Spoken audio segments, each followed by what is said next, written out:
on, people? This is the Enchiridion Team. I'm Guamaz. That's B. Horace and the lovely Candace P.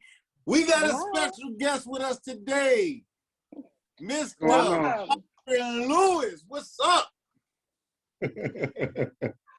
Welcome to the team. Welcome to the team. Thanks for coming. Listen, he's always in the comments telling us something, dropping knowledge, and we finally got him on the show. This is perfect. We tried to do it last week and get him to tap in last week. We had some difficulties, but how's everybody week? It started out. Yeah, exactly. Just starting. Look, it's a Monday. When I tell you I am a Monday warrior, you know what I'm saying? I attack Mondays, man. Tuesday you might catch me slipping. Wednesday you might catch me slipping, but Mondays I'm on top of my game on Monday morning. Starting Monday morning. The roughest days. That's why they call it Manic Monday, right? Because it's the getting started of the week, you know, and you know a lot of times how you start is how you finish. You know what I mean? Exactly. So you would wanna hit a Monday hard. I see you out there. You was doing it today. Oh, this morning? Oh yeah, this morning I went for a little jog. You know, I'm gonna take my PST. I didn't take my PST yet. I'm gonna take my PST here soon. But yeah. What I'm the opposite. I'm like I ease into my Mondays like I roll out of bed, start working. But that's what I have to fix because you, like Brandon said, you do set the tone for the rest of your week. So one of my biggest goals is like to definitely start being more prepared for those Mondays because it's a rough one. It's rough getting started for me. So yeah, I'm not as successful. When it comes to Mondays, this is the last thing I'm gonna say about it, but when it comes to Monday, I always put myself or visualize myself as behind the curve with everybody else. So I really have to force myself to, you know, start early and attack in order for me to be on the same playing field. And that's, you know what I mean? That's just always how I carried it. So that's why on Mondays I do my thing. So hey, you know what? I actually love the quote that you made earlier. You say, what did you say? By the time you push the snooze button, PT done. Yeah. And the first thing I can think of is like the early bird. you pushing the snooze button, I'm finishing PT. That's it. Seriously. Yeah, Mamba mentality. And I started saying that when I was in Australia, because somebody said it to me, you know, by accident. I was like, this, "Oh, you just getting out? PT's over with now." And you know, I caught myself getting out there early. It was 5:30 in the morning. You know what I mean? I just took off from the barracks. I just started running. And then, you know, I had a guy that was running back to the barracks, and he was like this, what you doing? It's time to get ready for work now. He was like, it's time to get ready for work now. PT's done. And I was like, yeah, by the time you pressing the snooze button, I'm finishing up PT. Yeah. Yeah, that's a good one. But let's get right into it, people. Listen, today we have a good one today. Last week you wanted to speak on something, Mr. Lewis. What was that something? So I kind of sit and listen to you guys talk, and for me, it brought back a lot of memories because I come from a small town in Lake Providence, Louisiana, and you know, some of the things that I wanted to kind of do was try to get out and see the world and kind of find my own path. And because of that, I asked a lot of questions. You know, I asked my mom, my aunties, my uncles, even my grandfather. And they were stuck in this mindset, this past old age mindset that, you know, being where you are is good enough. So, and I don't see anything wrong with that because I do feel like, you know, when you hit a certain point, yeah, you're supposed to, what's the word for it? Be appreciative of what you have, you know, but at the same time, you should always be pressing for more. You know, so I asked questions. I asked, you know, establishing a business, you know, what should I do? How should I approach it? And all this. And those questions always seem to get my family like riled up. So the conversation that I want to talk about and open it up for you guys to kind of speak to is traditional fear that's being passed on from generation to generation, and it hinders us as a people and causes us to kind of not reach those goals and almost kind of push it off to your kids to kind of continue. You know, how can we break that, and how can we get to those points to where and I see people doing it all the time. I see, you know, people come from the gutter all the time and become successful and things like that. But, you know, as a mass of people, how can we break that stigma and advance as a people to greatness? You know, that's what it's all about. We want the finer things in life. We want to be able to achieve, you know, we see the movies on TV, we see, you know, the heritage growth. I mean, the almost like the Black Panther type, you know, vibe going on. You want to be able to achieve that greatness. How is that possible? And how do we get past that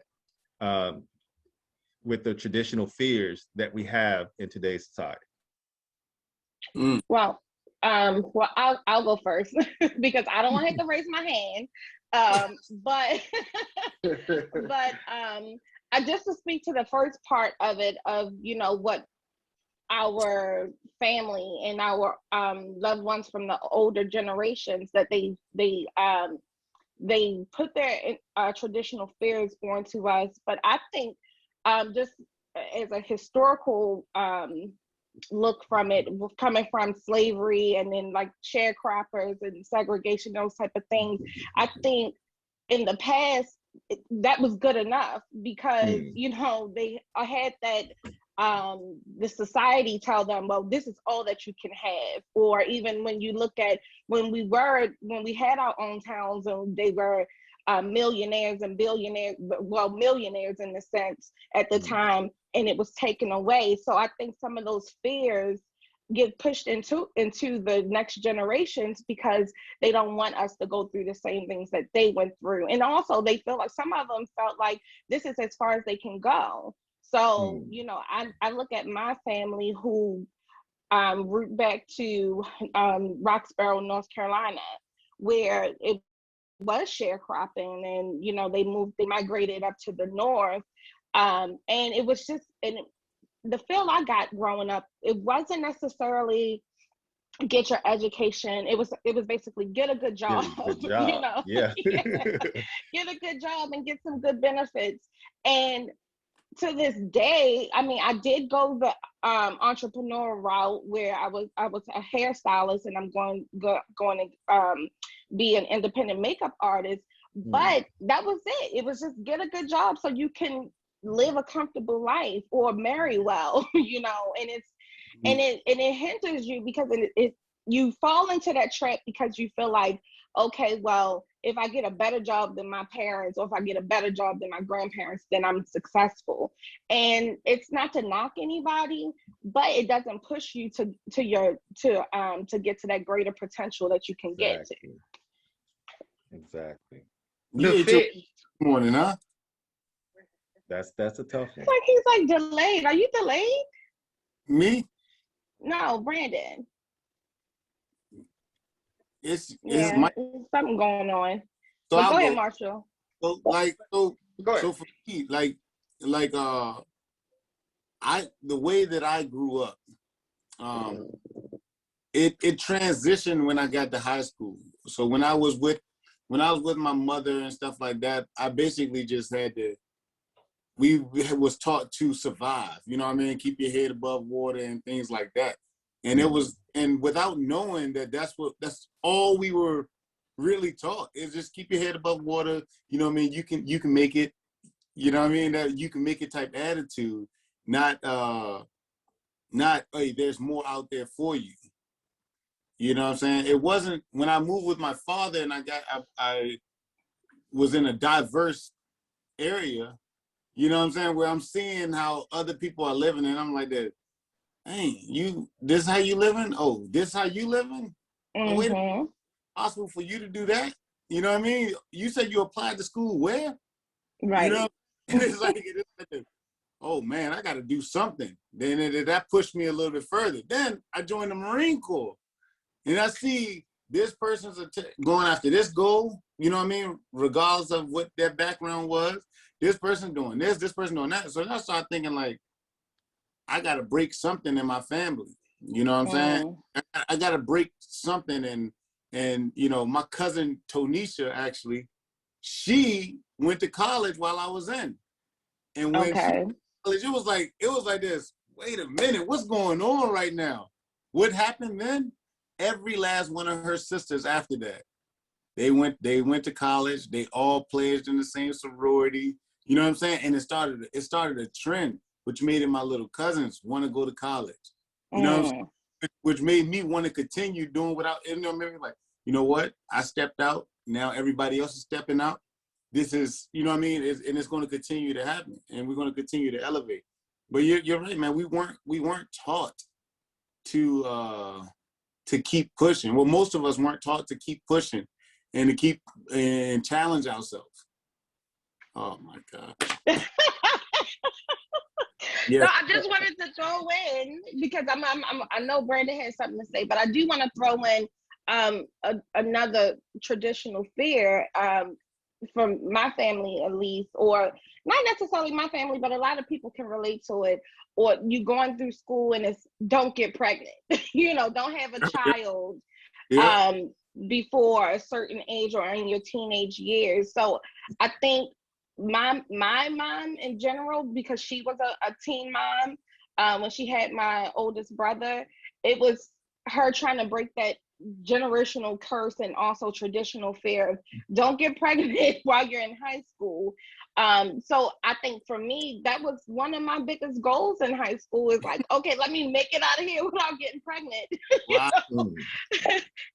But that was the only thing that was said. It wasn't, you know, and I'm not blaming her, because she was learning as much, you know, as she was raising us, and, you know, she was growing too. But I just think putting that in my head kind of made me only think about that, you know, what, okay, let me just get my diploma and not get pregnant throughout high school.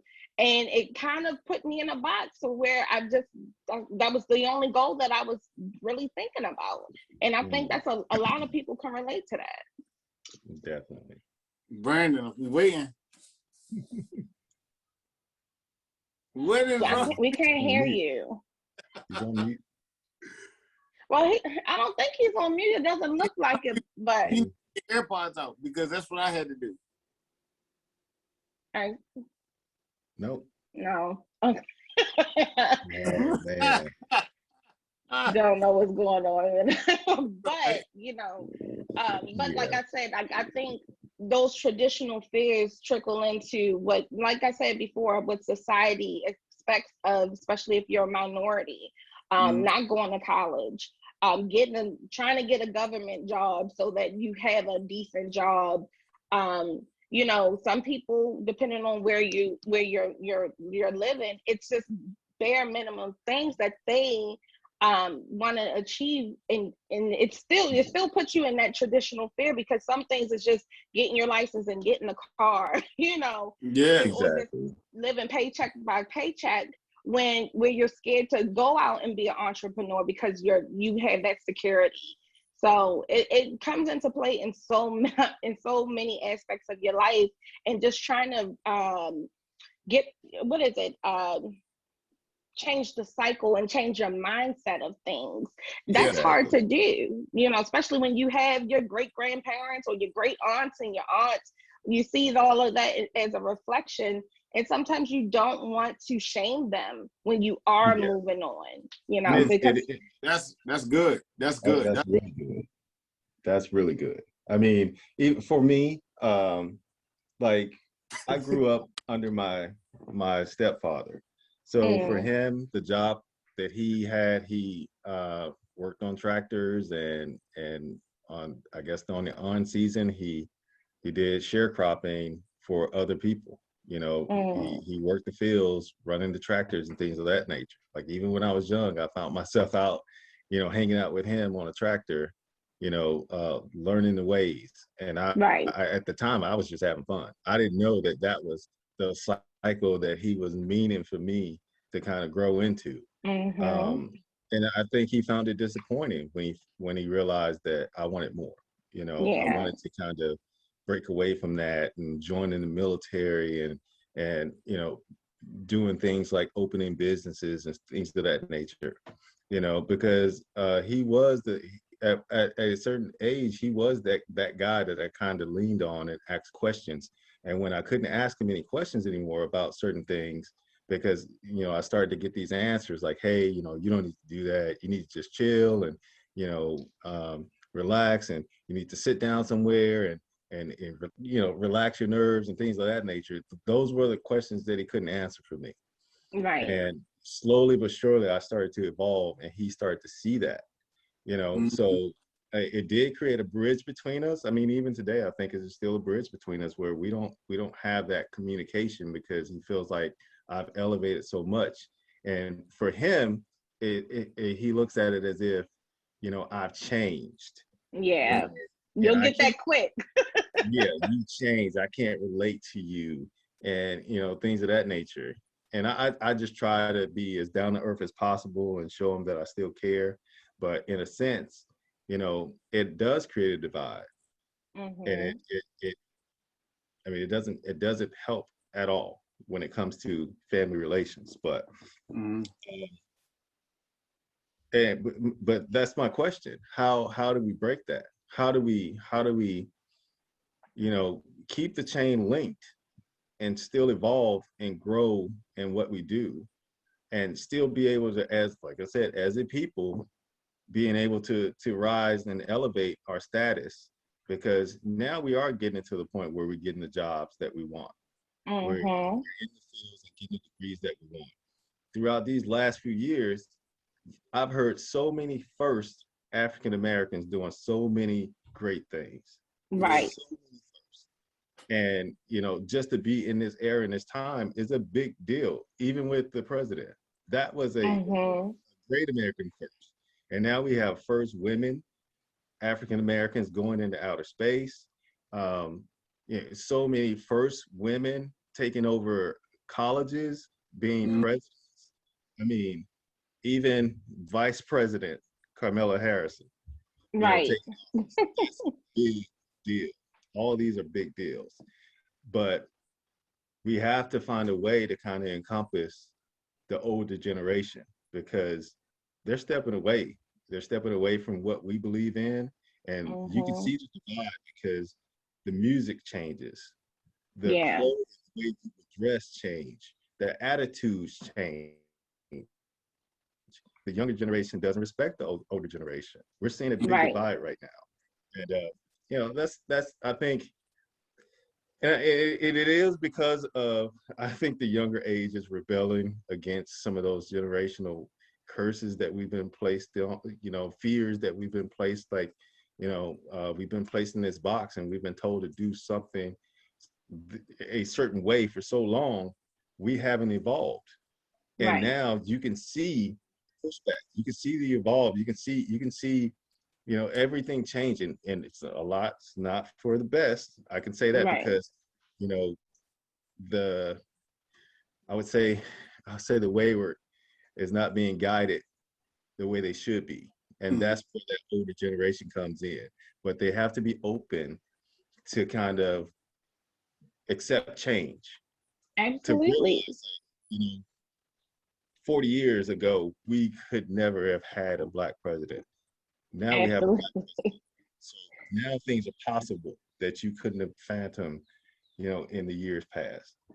So, you know, and, you know, for myself, a little bit about myself, you know, Marine Corps, 21 years. Since that time, I've owned multiple businesses. I've got a certification through Craven Community High School, Craven Community College. Also just finished up my bachelor's degree, rolling into my master's. Congratulations. Appreciate it. That was That's a big milestone. That's major. Yeah, and it was necessary. I felt that it was necessary. That was one of the things on my list. I have a younger brother and two sisters, and you know, none of them have degrees. I wanted to start something to show them, like, hey, I'm committed. Not just this military stuff. The military was a path I took to kind of take me away from everything that was going on around me. You know, they offered a better way of living. I had to put my life on the line for that. I committed myself to that, and you know, I guess I'm just one of the lucky ones that was able to kind of use it to my benefit. Absolutely. Now, I do want to, I don't mean to cut you off, but I do want to answer one of your questions about how you mend that gap. And definitely congratulations to you with getting your degree, because like Marshall said, that is the hardest part, especially if you have a family or once you're at a certain age. But I think with the older generation, and it's some of our fault too, as generations pass, because I feel like the older generation feel like, I don't know if it's necessarily the ego thing, but not to say they don't want to say I did this wrong a lot of times, or you know, they don't want to take the advice from younger people, because they feel like, oh, I've been there, done that. You can't teach an old dog a new trick. But you know, in hindsight, we do need those old. I'm not calling older people old dogs, but in a sense, we do need those old dogs to teach us certain things. Certain things may not apply or make sense at the moment, but I feel like it'll come full circle. And I think now the newer generation, everything is quick, everything is in your hand, you know, everything is expedited, you know, so they don't go through the hardships, they don't go through, you know, I would say I graduated high school 2005. To get FAFSA and get all these student loans and stuff, it was really tough, and that was like not that long ago. Now they go into school. If you have your credentials, if you took all your required courses, now you can get in class, and now it's easier to get those loans. But back in the day, it was a harder road, just point blank, period. And then we don't look at it and give the respect to the older people, or the people who've had the hardships, and that made it so easy for us to just go into the bank and get a loan, or you know, now it's easier to fix your credit. You know, so we just I think it's both parties' faults. We've come to the mindset of that, you know, your way was wrong and you can't tell me anything. And the older people are like, you know, you can't teach me anything because I'm an old dog. And then, you know, it just has to be a common, an evil playing field. And it can be if everybody is willing to listen and to share their experiences, and then not turn their backs on people who don't know as much as you. Well, you know what? In order to bridge the gap, people need to become more transparent. Absolutely. They're not. I don't want to be the pessimistic guy, but they're not going to become more transparent, because that takes admitting fault. Yeah, and showing ignorance, and showing and showing your ignorance. What you don't know, you just don't know. You just don't know, and that's how I feel. That's how I wish. You know, my age and up, I wish we go about it like, you know what, we didn't know that. You know what I mean? You guys actually got something going on, because now these kids, in order to make $1, they are exposing themselves and being transparent on camera, everything on camera. You know what I mean? You take the simple fact that Jake Paul is about to fight Floyd Mayweather, a professional boxer. agree with it or not, the fact that he can reach it. Exactly. The fact that he can reach it is breaking down walls. And absolutely. And you know, people, we just need to identify that that is more than one way to skin a cat. And there's ways to work smarter, not harder. Just because my hand's not dirty don't mean I'm not working, you know, as hard as you, or, you know what I mean, that I don't deserve it. But hey, Brandon, you know, I was able to hear you for a second. You yeah, he came in and went out. You came in. Come on in. Can y'all hear me? Can y'all hear me now? Y'all might as well go ahead and drop the backdrop. He's with me now. Welcome to the party. I don't know what was going on. Go ahead. You know, because y'all was touching on so many good points, and I'm just like, dang, I can't even jump in on this. He knows how I feel. I was like, geez. He said, that's how I feel. That's how he feels, because he be in there trying to type fast.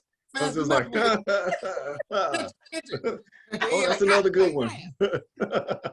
No, you know, I think that the biggest thing, the biggest traditional fear is failure. Nobody want to fail. Mm-hmm. It hurts. You know what I'm saying? It hurts to take it from a failure or somebody who been in the status of a failure. It hurts. You know what I'm saying? Your confidence is low, especially when you riding high. You know what I mean? When you first start off on any venture or any goal to be whatever, your confidence is kind of high. You know, and it builds up there, and then you get there, and then you fail, and then you got to rebuild it all back up again. You got to rebuild that momentum again, and I don't think people want to do that. I think that the traditional thing is to get something comfortable, get a good job with good benefits. You know what I'm saying? And let me go ahead and sacrifice my time. You know what I mean? And give all my 80% of my life to this job. You know what I mean? And for them to never pay me what I know that I'm worth, they never going to pay me that. Exactly. Right? Yeah. But I don't want to risk losing this good paying job in order to, you know, be more, to be what I feel like I truly can be, because I think that I'm going to fail. And I've seen, and you know, in our history as African Americans, especially, we've seen people go out and try to be entrepreneurs and fail. And we're told we were gonna fail. Right? We've seen people start businesses and people not support them. You know what I'm saying? This is not like it's false evidence appearing real, but it appears real because we see it. Exactly. Mm-hmm. You do. I see it all the time. I done seen so many people trying to sell plates, trying to sell shirts, doing real estate, doing travel agency. You know what I'm saying? Doing different podcasts, hair care, and every time, you know, people fail. Not every time. Some people do succeed, but exactly. I think that, you know, what we gotta to mend that gap has to come with persistence. You got to be willing to lead people in the dust and let them turn to salt and let them be salty. Like when Abraham got Lot out of the country, past the border. When he got Lot past the border, and his wife, you know, she turned into a pillar of salt. She turned into a pillar of salt because, you know, they wasn't willing to evolve and go somewhere that they never been before. Yes, that's deep. It's so true.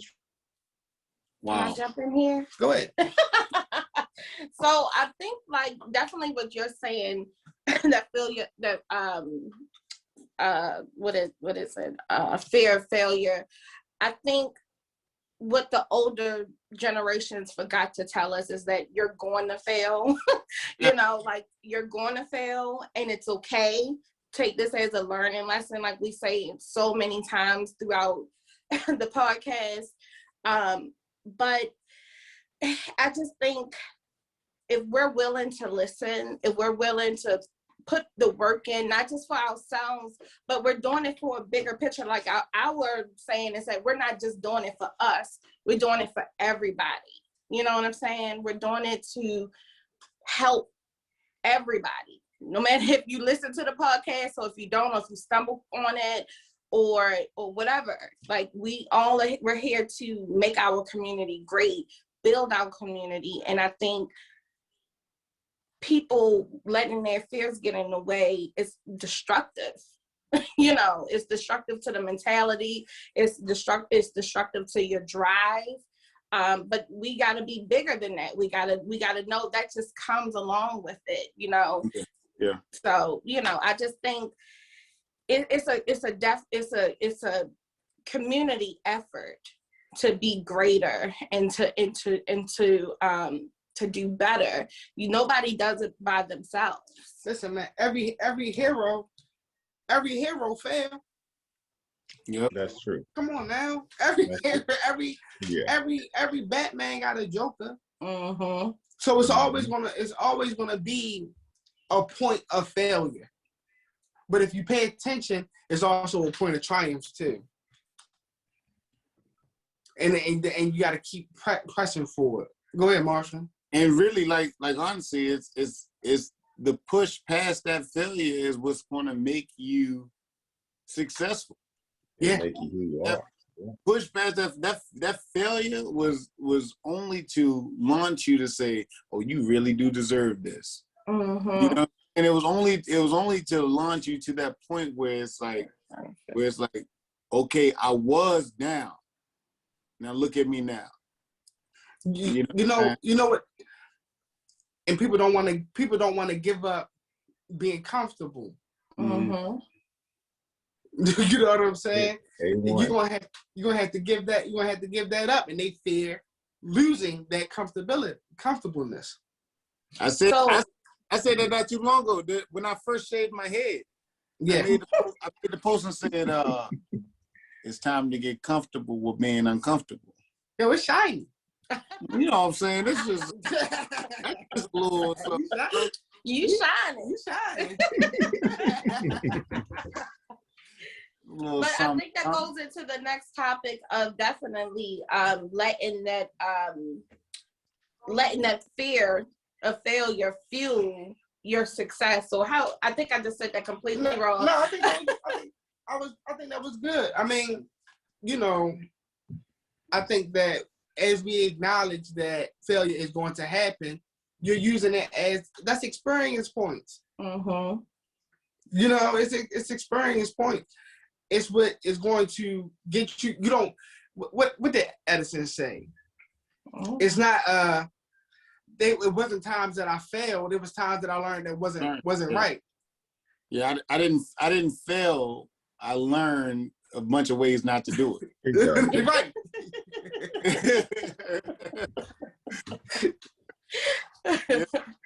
No, that's good, man. And when it comes to having your failures fuel you, or whatever Candace said, it is necessary for you to look at failures as that launching pad, like I was just speaking of.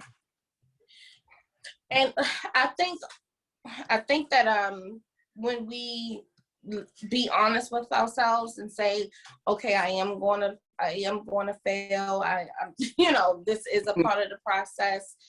You definitely cheat yourself without thinking that that's not going to happen, and you're going to be disappointed. But I just think about like when I was in cosmetology school, you do all these hours, I think it's like 1,600 hours, and then you come to your final, which is a practical and in a theory. The practical is where you actually use your skills and you do the techniques that they judge you on or you're going to get graded on. The theory is all the book work, all the things that you read about. And a lot of times people will say, well, I'm not going to read this because that's not, all I need to do is pass the practical. They get in there and they didn't read, they didn't study, and they pass the practical part because they can visually do that and physically do that. But the theory of it is it's going to be what helps you through. You get this customer or you get this client come in and they say, oh, I want to go blonde. That's chemicals. You're changing the chemical compound of this person's hair. So you need the theory. You need the theory. A lot of times, if you don't have that, you're going to fail. You're going to fry that person's hair off or give them a burn, but not too much on the cosmetology part. But to wrap it up in the sense of life, you need that theory. You know, everything that's in these books, not everything, but the books of life, you need those. You need those because when that practical comes, you're not going to know what to do. All you're going to know is how to copy somebody else and not know what really works or what's really logical. Can I ask a question? Go ahead. Where's Marshall at? Right? Can I ask a question? Or to you, Byron? How about this? Okay, go ahead. You sing Drumline. Yeah, I've seen Drumline. Right? Did Nick Cannon need to know the music? I think when it boiled down, yeah, he needed to know the concept of it, of what to get the rhythm with everyone else. Right. But technically for himself, he didn't need to know the music because he had the concept. He had his own personal concept, and he could relate to all the music, and he could play it and spin it however he felt like it. That's what made him like the guy. Yeah. You know, but he didn't need to know the music of the group. He just needed to know the concept of what the music was. I disagree. Okay. I disagree. You don't think so? No. I just add this on. Okay. I said that because, you know, in a sense, you know, by himself, he stood out. Mm-hmm. He stood out as a great. What is that called? Drummer. Good drummer. There you go. Yeah. he stood out as a great drummer. Technically for him, I said it for himself, he didn't need to know that to make himself, because he was already that good.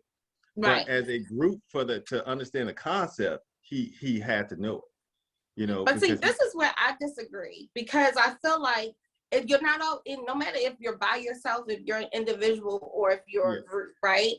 There's always going to be a point of time where you're not going to know everything, or you're going to come against something that you're not familiar with. But if you had whatever your expertise is, if you had the technical, not the technical, the theory aspect of it, or the, you know, what the directions for it and what goes along with that, and like things that support it, then you would need it in that sense, because you can't go life just going off of the sound and beating the drum.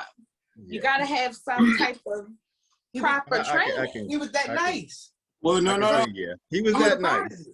He was that nice, but in a sense, like I said, in the group aspect of it all, he needed to know the full. That's why he got embarrassed. Yeah. Listen, hear me out. He didn't need to know the music if he wanted to be just a good drummer. Right. But in order to be a great drummer, he needed to learn the music. Because he's a good drummer, but he wasn't good at marching while he drummed.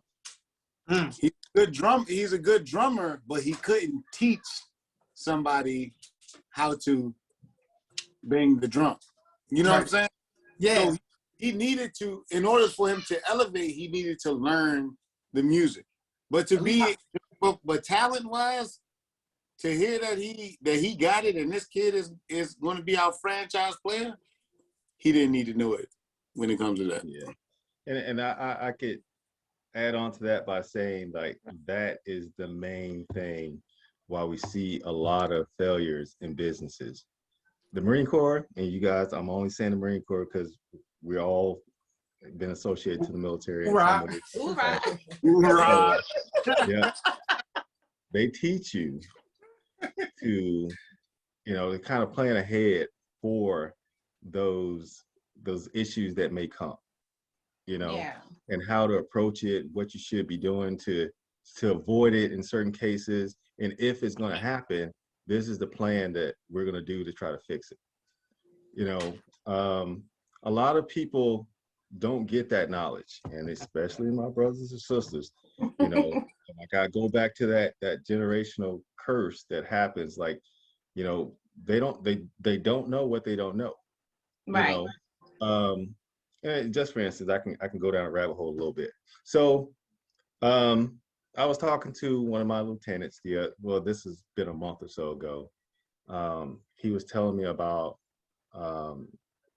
he took out a loan. It was called a career starter loan. So I had absolutely no idea what the heck he was talking about.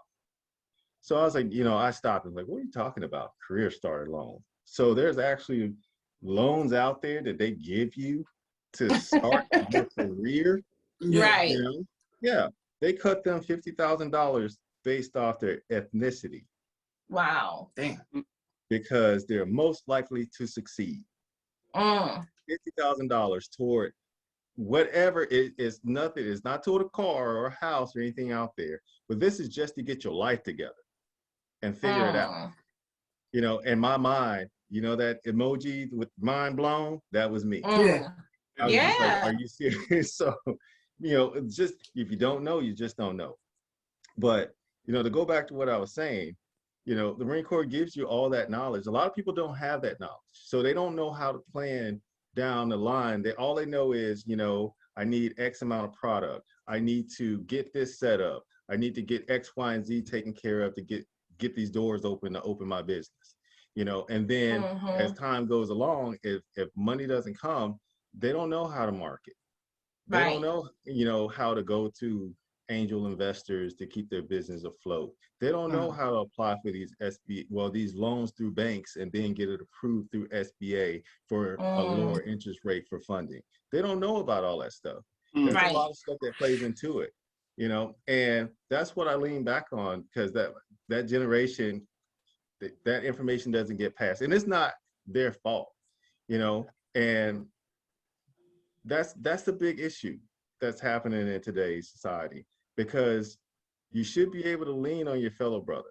And I can go back and say that because I can say that because I opened a restaurant in New Bern, North Carolina, and we did numbers, and the first, and I literally had to read and stay up late and figure it out, because everybody that I called in reference to what the questions that I had, they couldn't help me, or they wouldn't help me, in a sense that they didn't want me to freaking, do better than what they were doing, and I can throw out numbers. In the first 2 years, in the first 18 months, I grossed $1.2 million in sales. Wow. So, and I'm not gonna lie, it came with some work. You gotta put in some time and effort to get to that point. But with that being said, I would have I know I could have done more, and I could have pushed it a little bit harder if I had that, because I made so many mistakes when it came to stocks. Taking care of stock, replenishing stock. I missed those deadlines so many times. When it came to payroll, I had to figure that out by myself. Hiring an accountant, I had to take L's.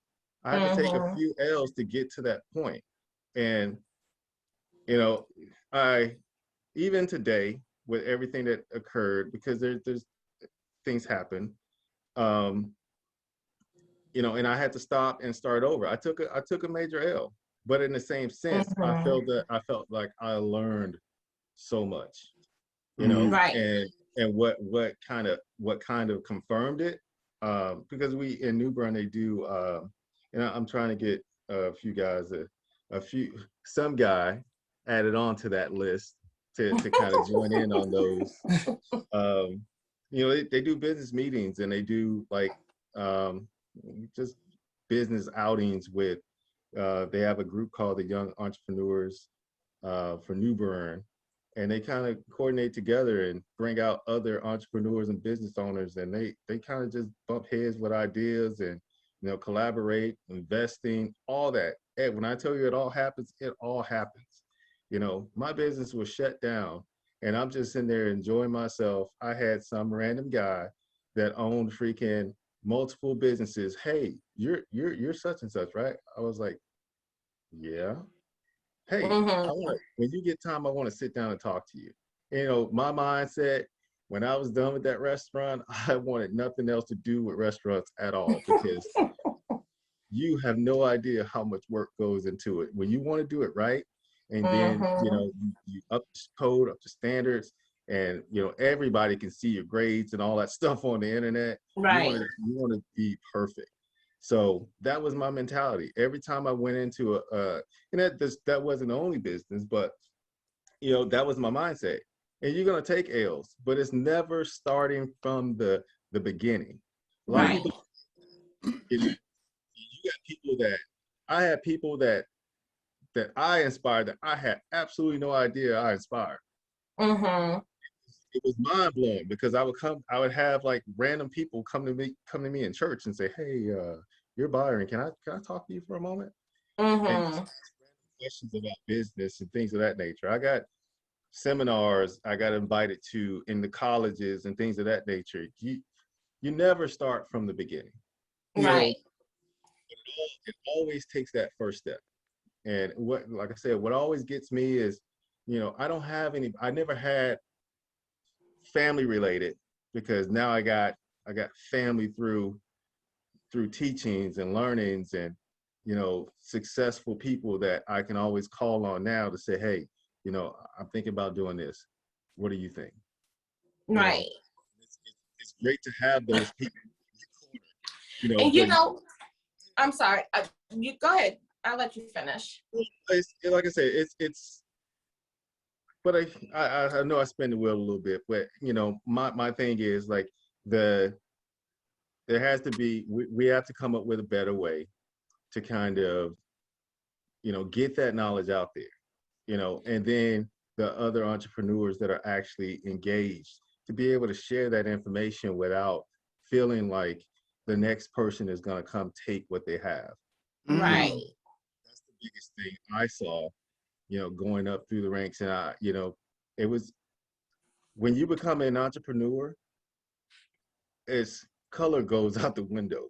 I hate to say it, because for me, some of the people that helped me were Filipino, Mexican, white, and they, for some reason, you know, they were the ones that were like all about it. Like, yes, you know, because they're investing in you. They're not investing in your business.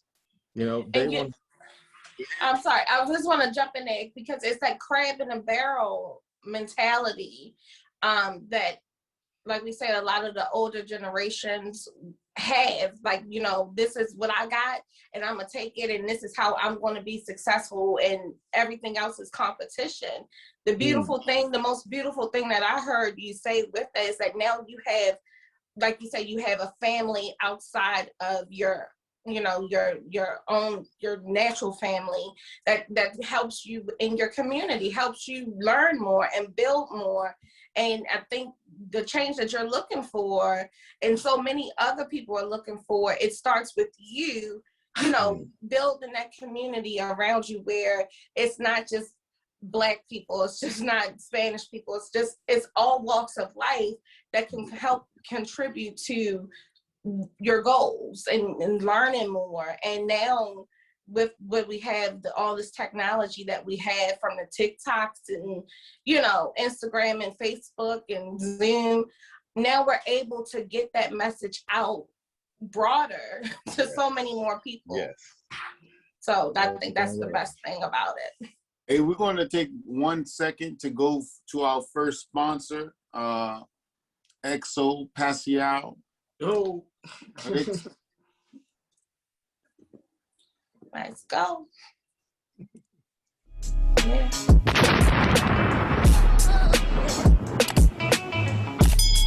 Hey ladies, are you looking for the perfect lip gloss to make those champagne sippers, soup coolers, cool guy kisser, bubblegum popper stand out?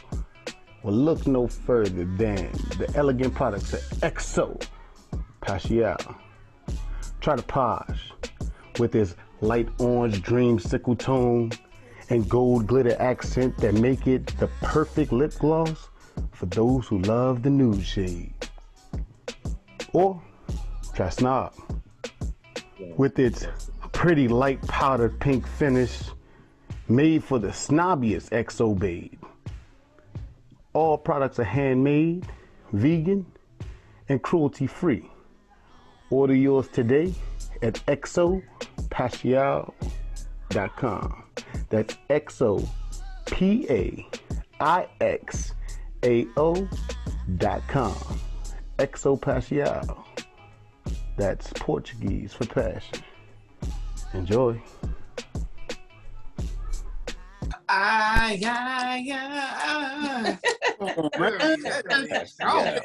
That's too cool. Now, I do want to just talk about the last topic because I think it's so cohesive with everything that we're talking about. I want to talk about overcompensating.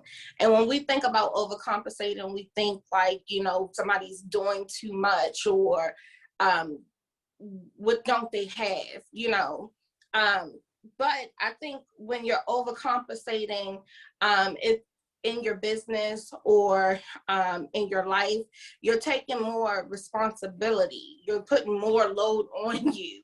And, excuse me, when we overcompensate and not let different people that's a part of the party or on the team come out and show out and contribute, we put way too much on ourselves. So I think a lot of when we become these business owners or when we get these degrees, sometimes we overcompensate because we feel like it's all on us and we're the only people that's going to contribute to our success. And when you allow people to jump in and be on the team and contribute to putting that hard work in, a lot of that can just be taken off of us. So do you find that in your businesses or when you just started out, Byron, do you feel like that you overcompensated? Just in not look at your face, not necessarily.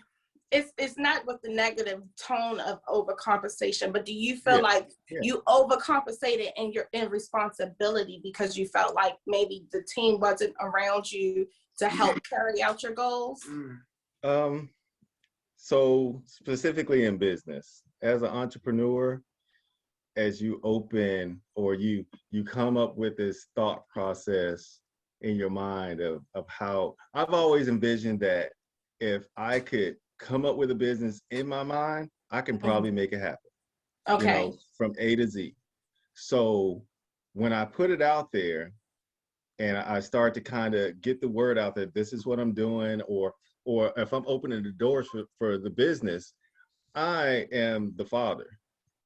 And as a father cradling his baby, you're gonna throw stiff arms to keep people away to protect that. So that's the mindset that I truly believe that's the mindset you should have when you start a business. You're gonna do everything possible to protect that. So when it comes to putting that baby in somebody else's hands, I'm thinking like a literal baby. You're not gonna do that just for anybody. You're gonna prove to me first that you can handle this. You don't know how many managers I went through I had to fire because I just couldn't handle it. Or, at one point when the time is good, they can handle it, but when it gets stressful, they explode. And, or they couldn't handle personnel, but they can handle programs. They could do programs well, but when it came to talking to people and telling them what they needed to do, they couldn't do it. So nobody is going to protect your business to the level of where you are going to protect your business. So you're going to have to take on a lot of that burden starting out, but as time goes on, you start to see people that shine, and then you can bless them with more support or more responsibility toward whatever you're trying to get done. That's very important. You would never you know, have a kid and say, you know, that day, open your business and walk away and leave your business and leave your kid to, you know, Joe Smo Blow down the road. Right. It's never going to happen. So yeah. Do I take on a lot of the burden? Yes. Should you take on a lot of the burden? At times it does get stressful, and it would be good to have a helping hand. But in any sense, if you were the one that came up with the plan, if you visualize this and put it all together from A to Z, you should hold yourself accountable to a higher standard, because the first time they see you gaffing and playing and acting like it doesn't really matter, and you know, I'm not gonna do it today because I got X, Y, and Z over here doing it, but he ain't really managing it to the best of his ability, it's not going to work. Right. It's not going to work, you know? So, in a sense, yes, you have to take on that. You have to, and that's the part of jumping, you know, when you get to the ledge and you know, when it's that the road behind you is, you know, stay in your lane, your swim lane, stay with your 9 to 5, and do what you need to do to get a job, to keep your house good, to keep your family good, or you're gonna jump off that ledge. If you jump off that ledge, you better be a beast. Yeah. You better be a force to be reckoned with every single time. So, but that means coming with your A game, whether it be just opening your mouth to have a conversation, or whether it be dressing the par. You know, for instance, I got every other day I had to go to the bank dealing with some paperwork, whether it be, you know, my business plan, questions about my business plan, or, you know, whether it be signing documents or whatever the case may be. Every single time they called me and said I had to come to the bank, I dressed the part. Right. I made sure I had the cufflinks on. I had whatever I needed, whatever I felt comfortable dressing up to. I made sure I stepped in there looking the part, because I know what I was coming for. I know what I wanted. So you have to do that every single time, not just once. And then they call you and you show up in jeans and shirt, a t-shirt, just to sign some documents. No, every single time you got to bring your A game. So that's the mentality you have to have. You have to have that beast mentality. Right. And being able to just be flexible, because you're going to be flexible, you know, specifically, like I said, I was still in the Marine Corps, still trying to go to school, you know, still, you know, dealing with freaking 2 kids at the time, still trying to run a business. It's a lot. It is a lot. So you have to have that mentality, and it has to be consistent every single day, day in and day out. You know, figure out what your numbers are, figure out who's your staffing for, you know, and you can task those programs out, but you better be sure you're managing every single program. You know, when you walk in, when I walk in, I want to look at the schedule. I want to see if my inventory got did. I want to see if, you know, I want to see who's on the shift and are they managing it well. I want to check my numbers and see what total sales we got for today. You know, if it's slow, then let's cut some people off and send them home. You have to be able to be engaged into all those programs at any given time, because like I said, that's your baby. And you got to take care of your baby. And that's it. You use that mindset with every program or every business that you go into. I'm telling you, it's going to be a high percentage that you won't go wrong. That's it.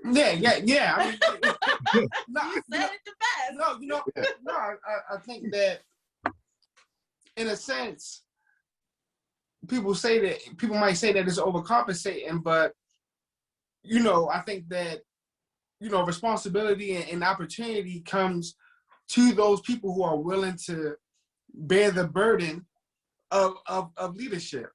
You know what I'm saying? It's a hard job, and you know, maybe I do have to you know, take on more responsibility than maybe I technically should. But the people will come along on the journey. Somebody's gonna come up. The accountant's gonna come along. the manager's going to come along. You know what I mean? They always come. They always come. But until that time comes, yeah, maybe I am going to take on that responsibility because it is my baby. It is my baby. Yeah. And I think that was a perfect example. Yeah, that's good. That's exactly why, like right now, you know, me and Brianna, we starting the wheels are starting. You know what I mean? This is why I took, you know, business income tax classes and all these entrepreneurial classes that I'm taking just so we can learn, because we don't have to know each part of the business. Right. No, if we want to, it teach me. Yeah. I gotta know so I can teach the team. Yeah, come on now. No, straight up, man. That was well said. So I know you got to have your hand in the pot on every part of the business, but how do you know? And I know it's a scary feeling. How do you know when you can take a head off and give it to someone else? You can take one of them heads. Like, how do you know? Like, Brianna don't want to let go of nothing, and I feel her. Like, I'm like this. Yeah, you know what? You got to do that. Yes, you have to do that. How do you know? I would say it comes with time. And I said before, as the business goes along, you're gonna see those people that start to stand out. Because you're gonna have times where you can't be there, and you're gonna need someone to stand in, and automatically your mind's gonna tick and say, hey, you know, Brandon can do that for me. And then Brandon does it like to the best of his ability, and it's just like, wow, okay, all right. So, Brandon did a great job. Okay, the next time comes around, you know what? Brandon did it good last time. I'm picking Brandon again. Brandon does it well again. Okay, Brandon, since you did this twice, and I up to my standard, and I checked the numbers and validated everything, it looks great. Okay, you're going to be in charge of this program, and you're going to manage it. It happens, but it happens over time. You will never freaking, just because one time you did it correct, say, oh, yeah, you got it. You can take over the program for that. You know, it's not going to happen like that. You know, and like I said, and that goes with everything, with managing people. You know, you're going to have that one guy that stands out amongst everybody else, that's going to take no crap from anybody, that's going to know the programs down to the basics, and he's going to demand more from anybody else, you know, from everybody else that's working on that same program or working in that same establishment. He's going to demand more, and that person is going to stand out, and that's going to be your go-to. Just like in the military, you're going to have your go-to people that just generally stand out, because they're going to take the time out to read the manuals. They're going to take the time out to spend that extra hour, you know, at the job, to ask more questions, and they're going to do what is needed to get to that next level, whatever that next level is. Right. So, yeah, there you have it. Hey, that's lovely. Well, we appreciate you taking your time to talk to us this hour. Absolutely. Knowledge, you know what I mean? You're always in the comments. You are welcome to come anytime. Just tell me and I'll send you the link. Seriously. No, seriously. You have a lot of experience. You know, you have opened yourself up to fail. And you know what I mean? That's a big thing. And we appreciate you taking that time. All right. Absolutely. Definitely. And we're gonna wrap it up. Just know you can get your merch, t-shirts, hoodies, hats, everything. www.theenchiridionteam.com. www.theenchiridionteam.com. Links all over our page. Go ahead, shop, book an appointment with us if you want to do a sit down like this. If you got something that you want to get off your chest. Listen, we are not perfect. We over here struggling. We're just struggling in front of y'all. We're just struggling in front of y'all. And as we say every single episode, everything is in the palm of your hand. Peace.